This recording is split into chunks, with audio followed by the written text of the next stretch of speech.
भक्ति भगवान की स्वरूप शक्ति की वृत्ति है। भगवान की ही तरह परम स्वतंत्र और निरपेक्ष है। कब, किसके ऊपर, किस रूप में भक्ति महारानी की कृपा हो जाए, कौन कह सकता है। आज से लगभग 50 वर्ष पूर्व मथुरा में विश्राम घाट के निकट दादर रहमान नाम का एक 15-16 वर्ष का मुसलमान बालक रहता था। वह मकतब में पढ़ता था। बहुत शर्मीले और शांत स्वभाव का था। बोलता चालता कम था। बड़े अदब तरीके से रहता था। एक दिन उसने अपनी माँ से पूछा, अम्मी, हम लोग हिंदुओं को काफिर क्यों कहते हैं? माँ ने कहा, चुप नालायक, जानता नहीं। हम लोग काफिरों का नाम भी मुंह पर नहीं लाते। आने दे अब्बा को, वही जवाब देंगे तेरे सवाल का।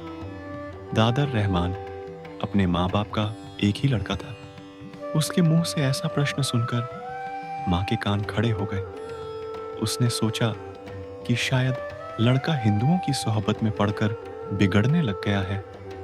अगर इसे तत्काल सबक न सिखाया तो कहीं बिल्कुल ही हाथ से न निकल जाए। पति के घर में प्रवेश करते ही उसने कहा, जानते हो आज रहमान ने क्या सवाल किया है? वह पूछता है कि हम लोग हिंदुओं को काफिर क्यों कहते हैं। अच्छा, इसकी इतनी जरूरत? कहकर उन्होंने उसके ऊपर आंखें तरेरी और बेंत उठाया। वह सहम कर चुपचाप खड़ा रहा। बाप ने बेंत सटकाते हुए कहा, कमबख्त, तू जानता नहीं कुरान शरीफ में क्या लिखा है? जो हमारे पाक इस्लाम मजहब पर ईमान नहीं लाते और बुतों को पूजते हैं, वे काफिर हैं। कौन मुसलमान का बच्चा इस बात को नहीं जानता? फिर तूने यह सवाल करने की हिम्मत कैसे की? तुझे कुरान की आयतों पर एतबार नहीं, खुदा ताला का तुझे खौफ नहीं। लगता है तू काफिरों की सोहबत में पड़ गया है। उन्होंने तुझे बहकाया है। खबरदार, जो किसी काफिर का साथ किया, दादर न किसी काफिर का साथ करता था, न किसी काफिर ने उसे बहकाया था।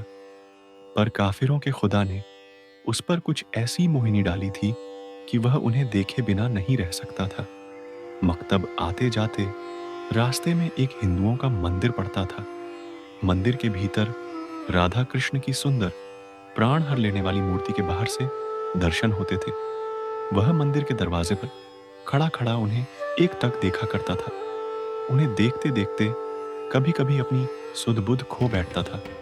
मकतब में और घर में देर से पहुंचने के लिए उसे डांट भी खानी पड़ती थी।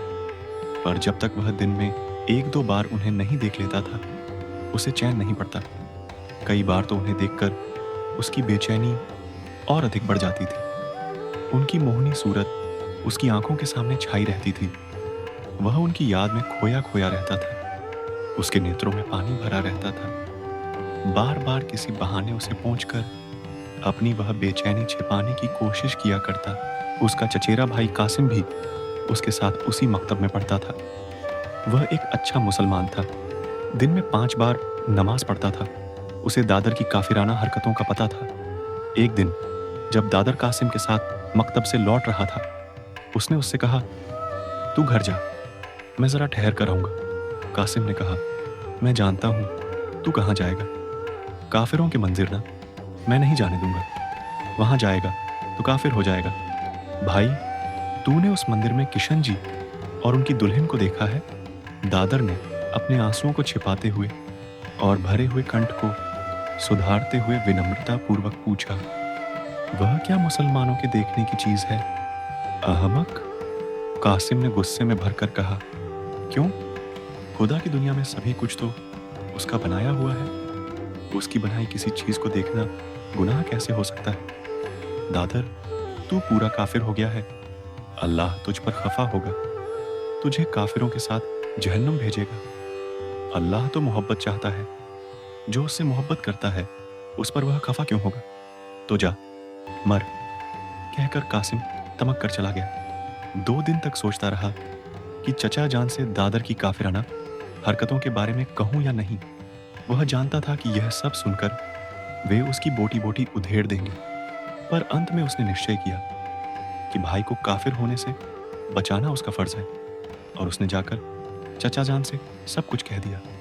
चचा जान के पैर के नीचे से धरती एकदम सरक गई। दादर सामने होता तो उसी समय उसकी शामत आ गई होती, पर वह अभी मकतब से लौटा नहीं था।